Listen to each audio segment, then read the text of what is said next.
Bonjour chers élèves, aujourd'hui nous allons commencer la dernière séquence de l'analyse comptable. Il s'agit de reclassement des charges et des produits par variabilité. Mais avant de commencer son explication, je vous propose de discuter son utilité.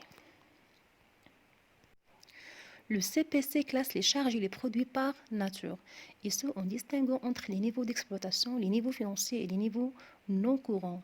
Mais ce classement ne permet pas de savoir quel est le montant à partir duquel l'entreprise va commencer à réaliser des bénéfices et quelle est la quantité minimale que l'entreprise doit vendre pour faire face ou bien pour faire de bénéfices. Ainsi, quand est-ce que l'entreprise a réalisé cette quantité ou bien ce chiffre d'affaires qui est capable de rendre l'entreprise rentable. D'où la nécessité de classer les charges et les produits en fonction de niveau d'activité. Ce dernier peut être mesuré par soit le chiffre d'affaires, soit par le volume de production. Ce classement des charges et des produits en fonction du niveau d'activité permet de dégager plusieurs types de produits et de charges, notamment les charges et les produits variables, les charges et les produits fixes et les charges et les produits qui sont mixtes ou bien qui sont semi-variables. Alors, pour bien expliquer ce classement, nous allons nous baser sur le cas de l'entreprise tout emballage. Il s'agit de l'entreprise qui fabrique des emballages à partir d'une seule matière première, le bois. Et voilà un relevé des charges, en fonction de volume de production, bien en fonction, ça c'est le niveau d'activité qui est mis en place dans cette mise en situation. Et comme vous voyez, pour la première ligne, vous avez le niveau d'activité qui est mesuré par la quantité de production, par le volume de production. Par exemple, vous avez 0 articles produits, vous avez 500 articles produits, 1000 articles, 1500 articles, bien 2000 articles, bien pièces produites. Et puis, pour la première colonne, vous avez des charges qui sont supportées pour fabriquer ces produits. Pour la première charge, vous avez la consommation de la matière première. La deuxième charge, c'est celle du loyer.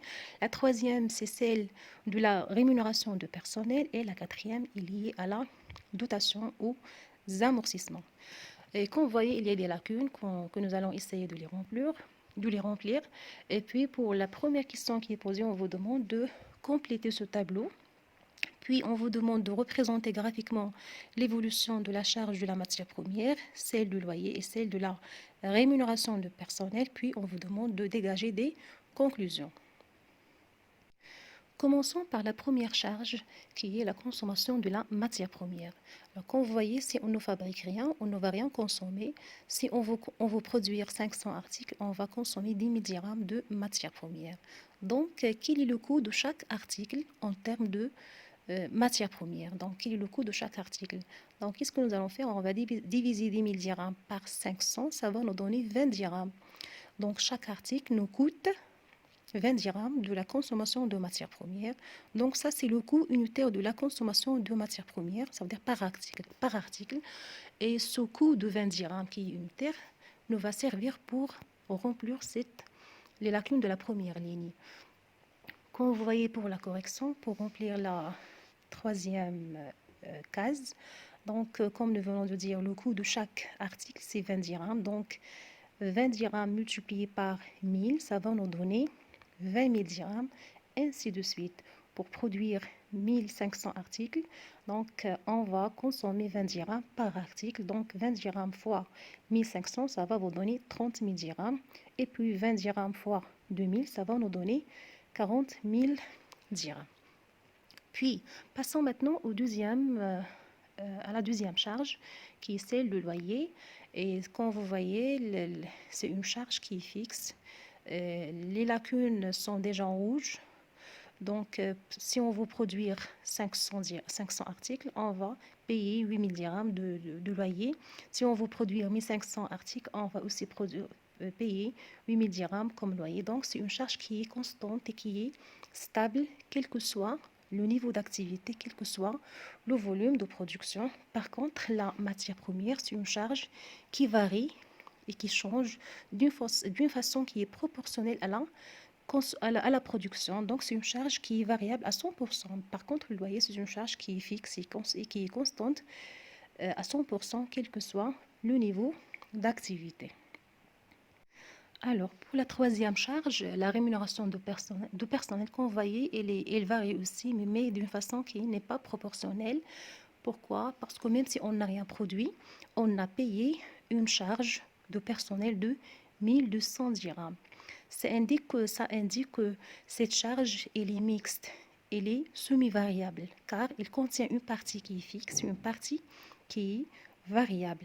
La partie qui est fixe est 1200 dirhams, car même si on n'a rien fabriqué, on a payé cette partie de la rémunération de personnel.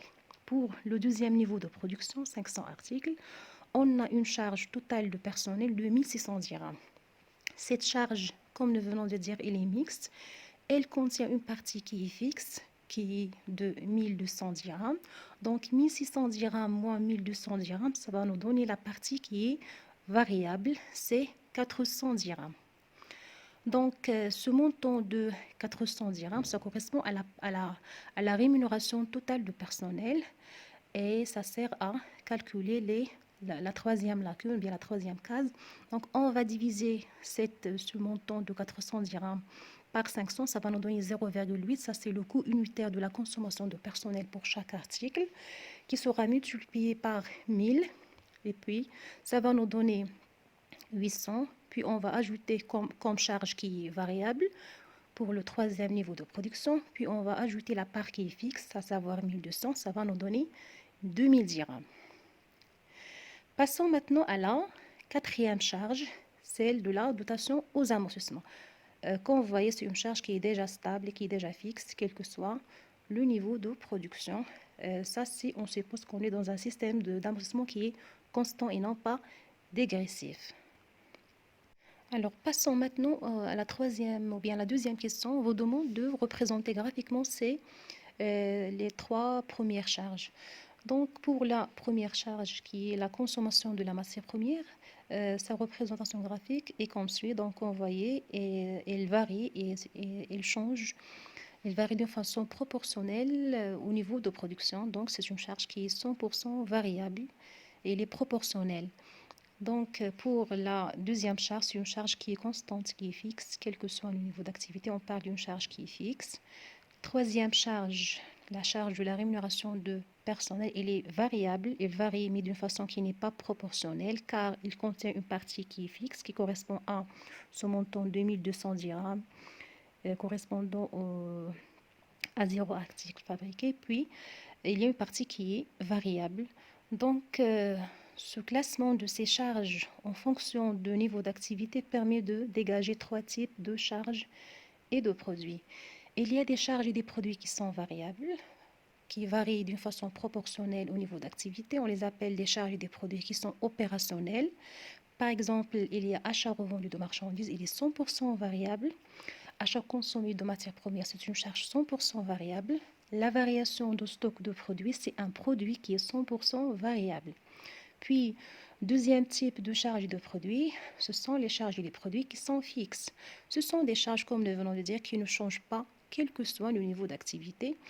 Ils ne sont liés qu'à une structure qui est bien précise. On les appelle les charges de structure. Donc, par exemple, il y a le loyer, il y a les dotations aux amortissements. Troisième classement, il y a des charges et des produits qui sont, ou bien des charges qui sont semi-variables, bien qui sont mixtes. Ce sont des charges qui varient, mais d'une façon qui n'est pas proportionnelle au niveau d'activité, car ils contiennent une partie qui est fixe, une partie qui est variable. Alors, ce classement de ces charges, de ces produits en fonction de leur variabilité, permet d'établir un tableau qui est très très intéressant, nommé le tableau d'exploitation différentielle.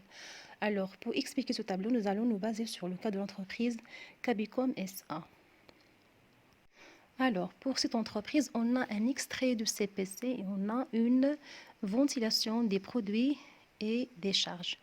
Pour l'extrait de CPC, pour l'exercice 2019, on a vendu marchandises, 47 000 dirhams. On a vendu biens et services produits, 600 000 dirhams. Donc, ces deux premières informations nous permettent de calculer le chiffre d'affaires, sachant que le chiffre d'affaires est le total des ventes. Donc, la première vente, la vente de marchandises, est vente de biens, services, produits. Ça nous donne la somme de ces deux montants, ça nous donne le chiffre d'affaires. Et puis, vous avez la variation de stock de produits. Donc, c'est 52 000 dirhams. Comme nous venons de dire, c'est un produit qui est 100% variable. Vous avez achat revendu de marchandises, c'est une charge qui est 100% variable. Et vous avez achat consommé de matières et fournitures, c'est une charge qui est aussi variable à 100%. Puis vous avez ventilation des autres charges, des autres produits. Alors concernant les charges courantes autres que les achats revendus de marchandises et les achats consommés de matières et fournitures consommables sont ventilés, sont répartis comme suit. On a les charges variables, un montant de 123 402. On a les charges fixes, on a 203 053. Pour les produits courants autres que les ventes de marchandises et les ventes de biens et services produits, et la variation de stock de produits, on a une somme de 37 000 dirhams 22 comme produit variable et on a 87 853 comme produit fixe. Alors, on vous demande de calculer le coût variable et on déduire la marge sur coût variable ainsi que de déduire le taux de la marge sur coût variable. Puis, on vous demande de calculer le coût fixe et puis on va déduire le résultat courant et puis on va présenter le tableau d'exploitation différentielle.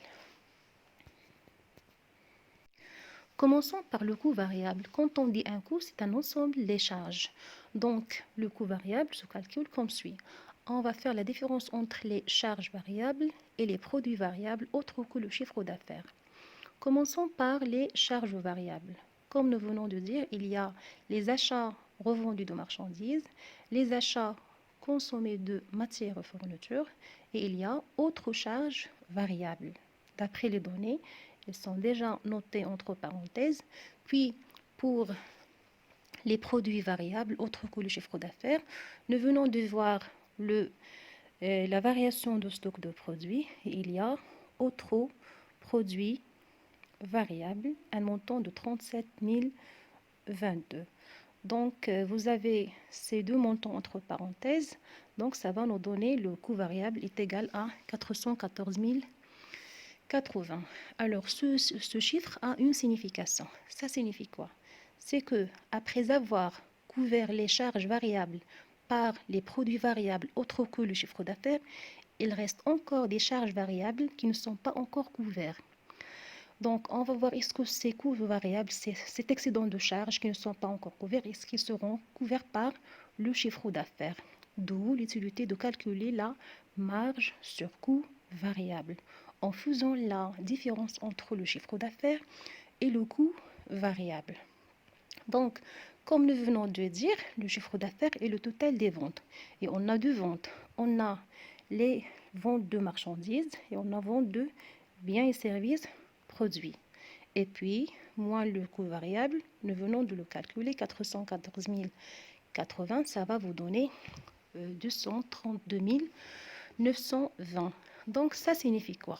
Ça signifie que après avoir couvert le coût variable, le total des charges variables par le chiffre d'affaires, l'entreprise dispose d'un excédent de ressources de 232 000 dirhams 920 qui sera utilisé pour financer, pour couvrir le coût fixe. Donc, cette marge sur coût variable est un résultat qui est partiel. C'est une part de résultat courant qu'on cherche à calculer en fin de compte, d'après ce tableau d'analyse de l'exploitation différentielle. Et par la suite, nous allons essayer de calculer la part de cette marge sur coût variable par rapport au chiffre d'affaires. Donc, on va calculer ce qu'on appelle le taux de la marge sur coût variable en faisant comme si on va diviser la marge sur coût variable par le chiffre d'affaires. Donc, ça va nous donner un pourcentage. Ça vous donne 0,36, soit 36%.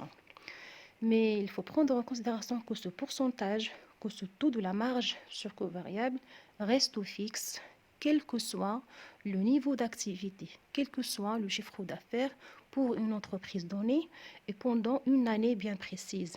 D'accord? Donc, c'est très, très intéressant. Maintenant, nous allons passer au calcul de coût fixe. Donc, c'est le total des charges fixes moins le total des produits fixes. Comme nous venons de dire, les charges fixes, on a déjà un montant de 203 053 et les produits fixes, on a ce montant de 87 853. Donc, ça va nous donner un montant de 115 000 dirhams 200. Donc, ça signifie quoi? Après avoir couvert les charges fixes par les produits fixes, il y a un excédent des charges fixes qui ne sont pas encore couverts. Et on va chercher est-ce que ce coût fixe sera couvert par la marge sur coût variable, et d'où l'utilité de calculer le résultat courant en faisant comme suit. On va prendre la marge sur coût variable et on va déduire le coût fixe. Ça va nous donner 117 720.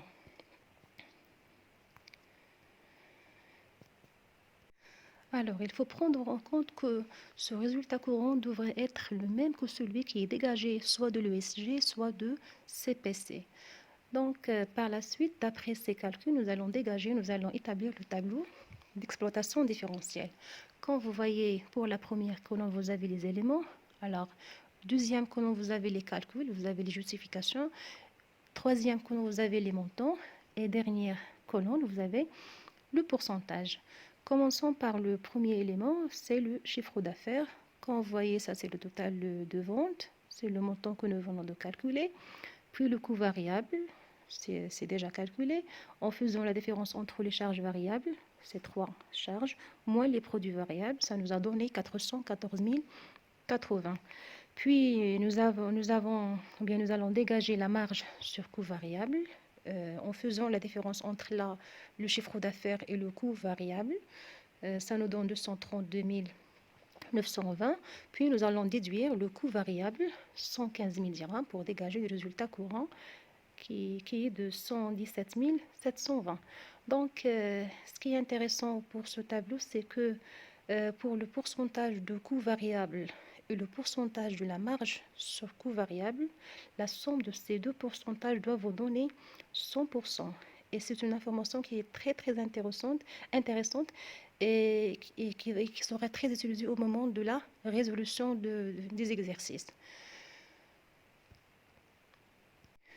Alors, passons maintenant à un exercice d'application. Comme vous voyez, vous avez des informations qui concernent l'entreprise Lara Info. Vous avez des charges courantes, vous avez des produits courants. Pour les charges courantes, vous avez les achats revendus de marchandises. Vous avez charges de personnel, vous avez autres charges d'exploitation, vous avez dotation aux amortissements et vous avez charges financières. Pour les produits courants, vous avez vente de marchandises et vous avez produits financiers. Bien sûr, le chiffre d'affaires est le montant du chiffre d'affaires est celui de la vente de marchandises, 300 000 dirhams. Donc, pour ce produit financier, alors maintenant, nous allons voir les informations. Bien, vous avez le classement ou bien ventilation des charges et des produits par variabilité. Pour les achats de marchandises, ils sont 100% variables, même si ce n'est pas donné comme information.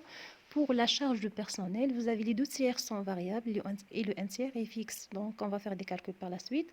Vous avez autre charge d'exploitation, vous avez 25 000 dirhams sont variables.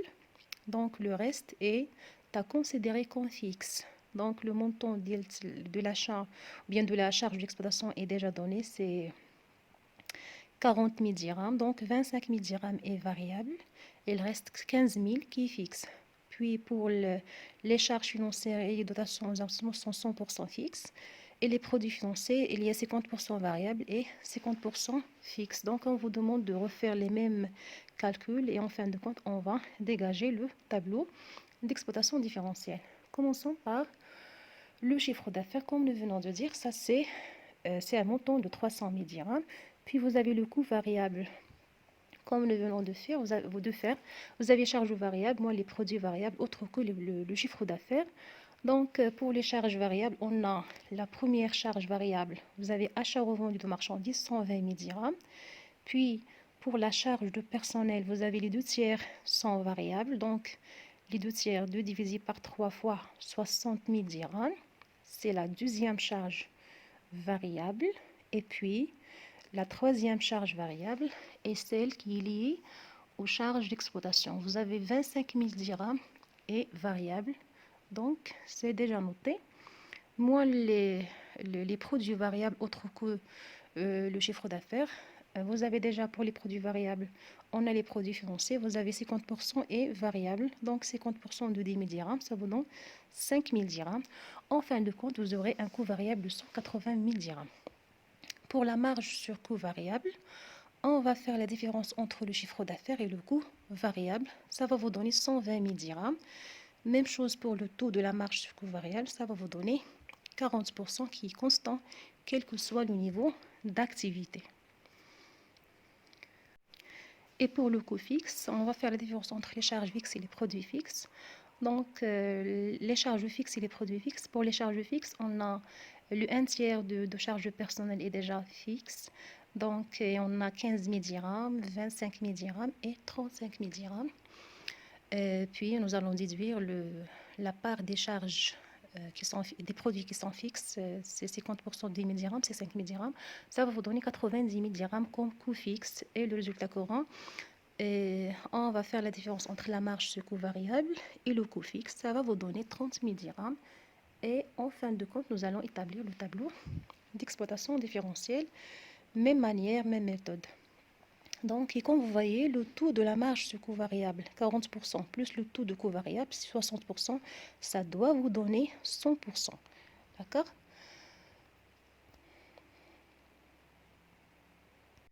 Et comme nous venons de dire au niveau de l'introduction, ce classement de ces charges, de ces produits en fonction du niveau d'activité permet de savoir quel est le chiffre d'affaires à partir duquel il va commencer à réaliser des bénéfices, ça veut dire quels sont ceux de rentabilité, quand est-ce qu'il va l'atteindre, c'est le point mort et quelle est sa marge de sécurité. Donc, pour faire ces calculs, nous allons nous baser sur l'entreprise de Lara Info. Donc, comme vous voyez, avant d'atteindre son niveau de chiffre d'affaires de 300 000 dirhams au 31/12/2019, cette entreprise a passé par des niveaux de chiffre d'affaires qui sont successifs. Donc, comme vous voyez, elle a passé par un chiffre d'affaires de 150, puis de 100 000 dirhams, puis de 125 000 dirhams, puis de 175. Et en fin de compte, elle a réalisé un chiffre d'affaires au 31/12/2019, elle a réalisé un chiffre d'affaires de 300 000 dirhams. Donc, pour la première, quand vous avez certains éléments, vous avez le coût variable qui correspond à chacun de ces niveaux de chiffre d'affaires. Puis vous avez la marge sur coût variable, le coût fixe et le résultat courant. Et bien sûr, on vous demande de compléter ce tableau. Puis, alors nous allons commencer par la réponse à la première question. Donc, qu'est-ce qu'on va faire? Alors, je viens de dire que le taux de la marge sur coût variable est fixe, quel que soit le niveau d'activité, quel que soit le niveau de chiffre d'affaires. Donc, nous venons de trouver 40%. Donc, la marge sur coût variable représente 40% de chiffre d'affaires. Donc, pour la deuxième ligne, donc on va multiplier chaque chiffre d'affaires par 40%. On va dégager le niveau de la marge sur coût variable qui correspond à chacun de ces chiffres d'affaires. Donc, comme vous voyez, pour la marge sur coût variable, on va multiplier chaque chiffre d'affaires par 40%.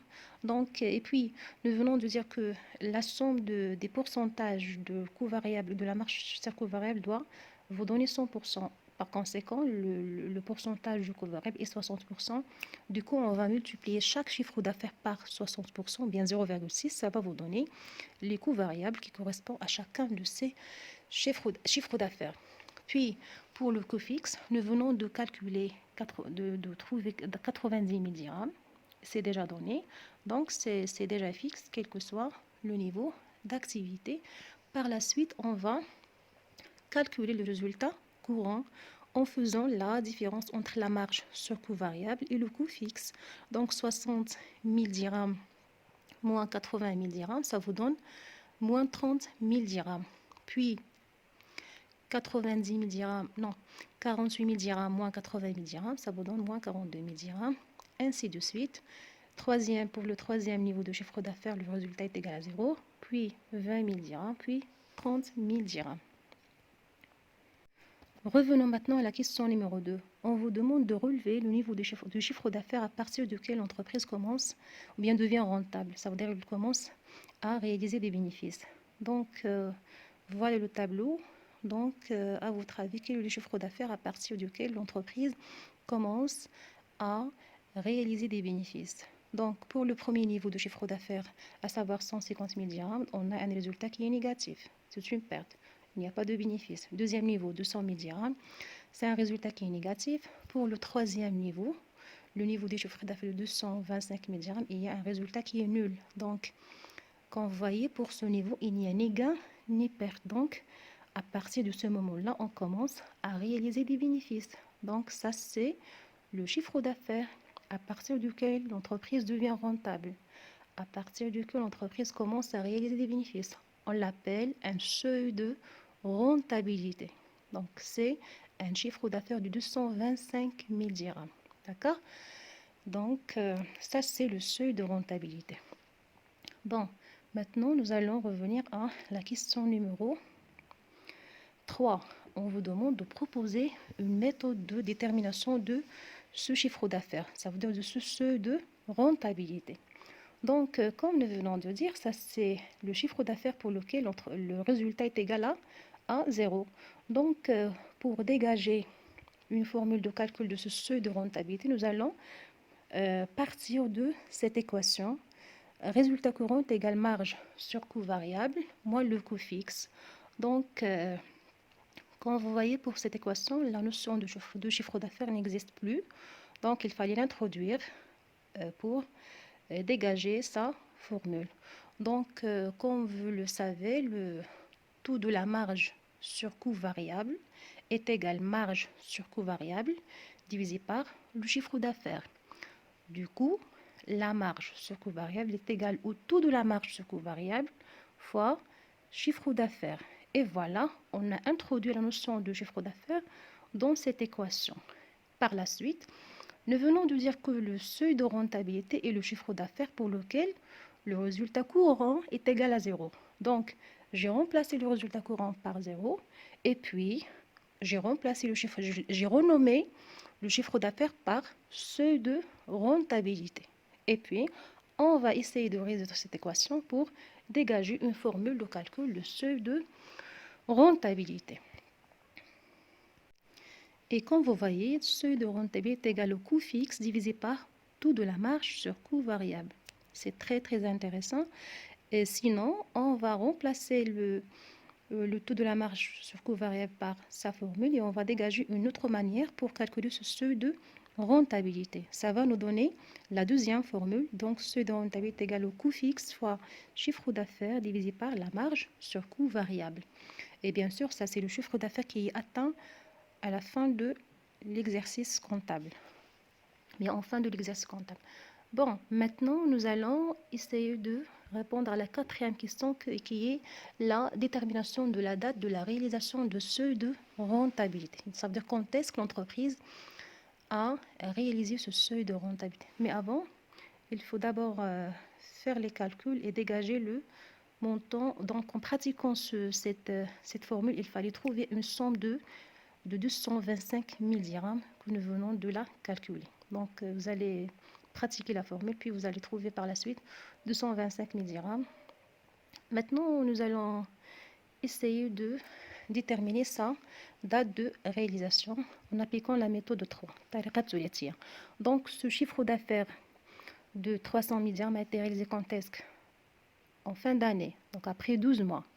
On cherche quand est-ce qu'on a réalisé ce seuil de rentabilité qui est de 225 000 dirhams. Donc, on va chercher X. Donc,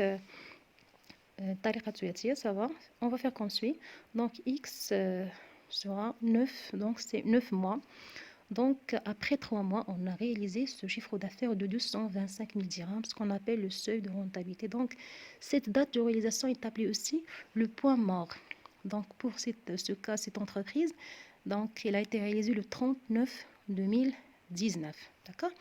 Il y a un cas particulier, si cette date de réalisation était de 9, par exemple, supposons que c'était 9,23. Donc, quel est le point mort ou bien quelle est la date de la réalisation de ce seuil de rentabilité? Qu'est-ce qu'on va faire? Donc, on a déjà 9 mois entiers et puis il y a quelques jours. Donc, pour chaque mois, il y a 30 jours. Donc 0,23 multiplié par 30, ça va vous donner 6,9 jours. Donc approximativement, c'est 7 jours.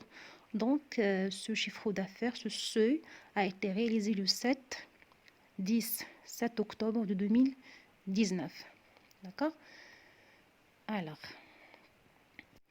maintenant, nous allons essayer de calculer la marge et l'indice de sécurité. Donc, pour la marge de sécurité, on va faire comme ci. On va faire la différence entre le chiffre d'affaires et le seuil de rentabilité. Ça va vous donner une somme de 75 000 dirhams.